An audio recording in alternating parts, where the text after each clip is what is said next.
Do you know, in the absence of having a really good selection process, the average interviewer spends only 3 minutes deciding whether or not the candidate is a yes or a no. That's 3 minutes.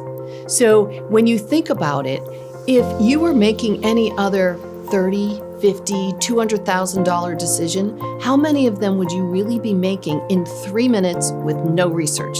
It doesn't mean somebody stops the interview.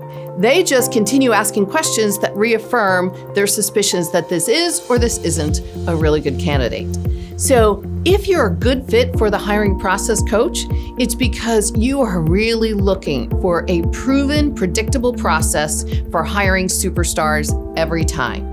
You also need to be committed to following the process and making sure you and everybody on your hiring team is going to follow that process. Usually, it's those hiring managers who are just tired of their record of terrible hires, and you know who you are.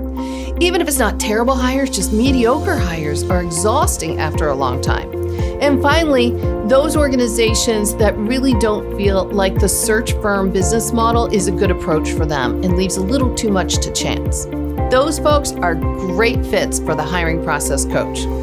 Those people not great for the hiring process coach are those organizations who are not willing to invest the time and effort up front to create the baseline for what we need to hire against and making sure everybody follows the process.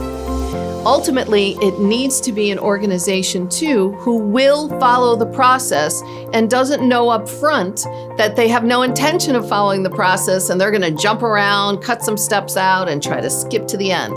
It's a process for a reason. It gives you more predictable results.